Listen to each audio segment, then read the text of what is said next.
when a retail organization opens its doors and becomes a hit practically overnight, but that is what happened here. This is known as Baked in Brooklyn, which is really a part of Aladdin Bakers, which is located here in the Greenwood Heights section of Brooklyn. Originally, this was opened to help promote the company's new line of artisan breads, but it became a sensation practically overnight because of the great sandwiches, drinks, and of course, the bakery products that they sell here. It's all part of the great story of Aladdin, which is one of the fastest growing bakeries in the United States. It's a company that was started by a 17-year-old teenager some 40 years ago who baked pita bread by hand and then delivered it to customers. Today, his little bakery has some 250 employees, operates 24 hours around the clock, bakes hundreds of different products, many of which are shipped literally around the world, from Manhattan to Hong Kong. It is an amazing story. That owner's name is Joseph Ayu. We develop products for other people. It's really been something that we built Aladdin on. Customers like Burger King have come to us to create different versions of a hamburger bun, which we've done for them. People have come to us to create toast products, which we did the R&D and developed right here. I've had a lot of people come to us in the past with ideas, and we brought them to fruition for them by formulating the different products. What about quality? Obviously, that's something that's critically important. My goal 30-some-odd years ago was to have the worst bread on the market.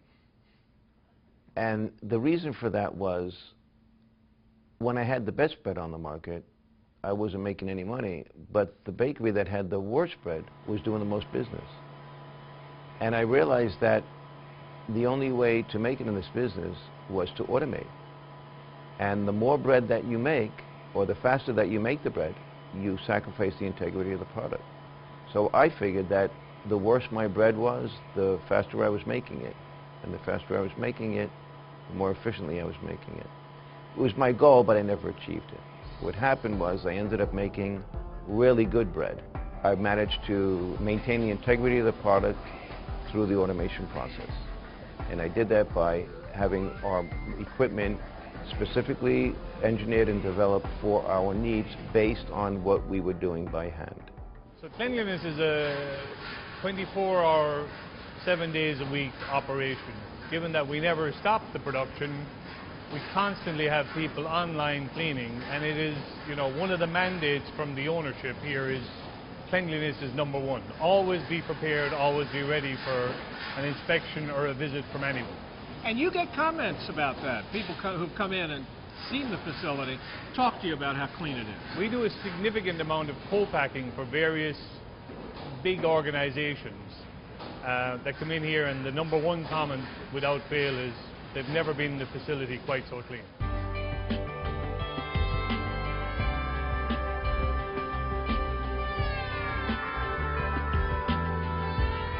What about your customers? Who do you primarily sell product to? We sell to everybody. We sell through primarily to food service companies, airlines, Board of Education, the prisons. We sell to the Army, companies like Burger King and Heinz, and the mom and pop down the street. Pretty much everybody. And would I find your product on grocery store shelves? They are. They're found on supermarket shelves as well, but we do a lot of co-packing. So a lot of the breads that you would pick up in a supermarket wouldn't bear the name of Aladdin, it would bear the name of the supermarket that we're selling it to. So we don't have that much notoriety because of that. When you really think about it, this company has been amazingly successful over the years. What do you think is the reason for that success? The reason for the continued success of this company is because we continually, every 2 to 3 years, come out with a new product line. So we keep the company fresh, we keep the company on top of the market, and it gives us a little edge with our competitors. There's plenty of manufacturers that do the basic core products that we do. But when it gets into the specialty extensions from those core products, nobody's doing it as well as Aladdin. So Aladdin is a widely known name, isn't it? Yeah, more and more. We're competing against some of the multinationals, which may have 20 plants throughout the world. So we have to find a way of growing ourselves in a way that they can't do. One of the good things about Aladdin is we can change the direction of our helm at a moment's notice. And our development cycle is much faster than theirs. By the time we have products into the market, They're finally just starting to look at them. They've got to put them through R&D. It could take them years to catch up with us on those new products. And they will, but by that time we'll be on to even other products. What I have in my hand is a grilled wrap.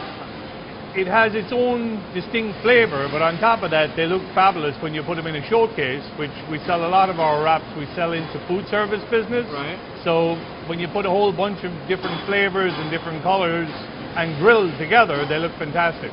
Very appetizing. The flavor profile is more like a barbecue type concept. It has its own distinct flavor. So does this line go on day and night?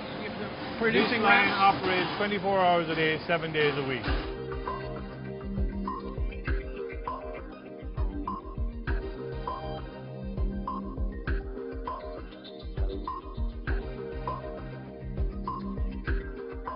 How do you come up with the ideas for new products and the recipes for them? What's the process?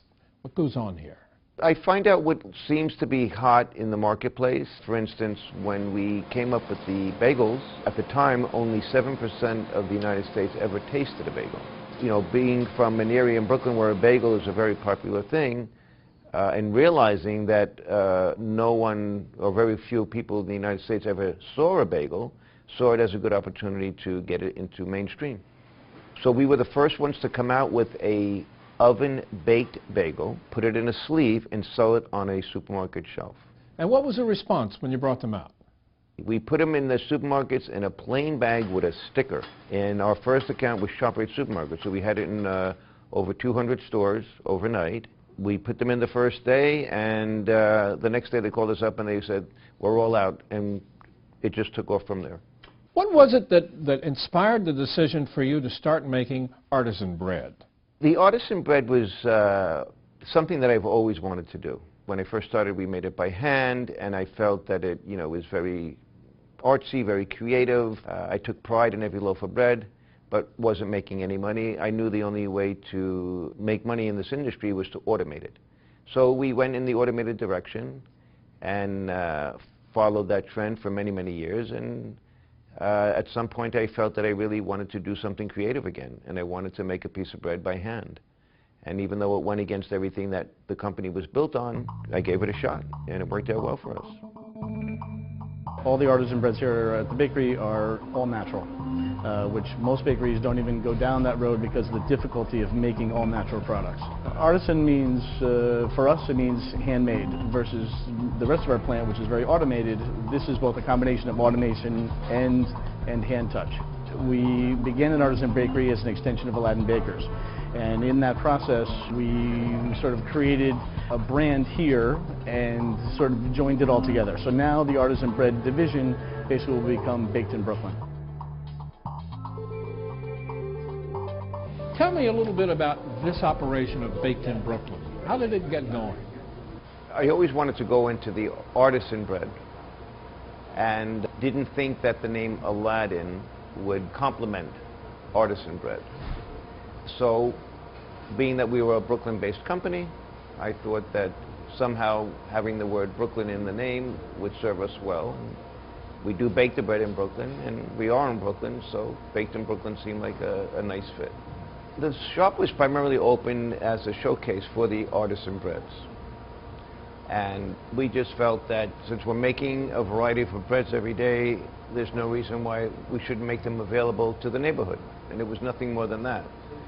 So we opened up the store, not so much to make a business out of it, but just to have fresh breads for the community. And from the day we opened the store, it was just an overwhelming response from the neighborhood. We couldn't accommodate all the people that came into the store the very first week that we were open. Brooklyn has an image of being just an old-fashioned, hand-baked, artisan part of the city, and we're extending from that. We're taking that tradition and we're bringing it forward. We've got some phenomenal products. I mean, we couldn't just put anything in the bag and call it Baked in Brooklyn. It's got to be a quality product. And that's what we do best at Aladdin as a whole. We produce quality. We're not a commodity. Not everybody wants us. But those who like our products, they're not going anywhere else. And so there you are, a look at the amazing 24-hour-a-day operation behind one of the most amazing and fastest-growing bakeries in the United States today, Aladdin Bakers. I'm Doug Llewellyn reporting from, obviously, Brooklyn.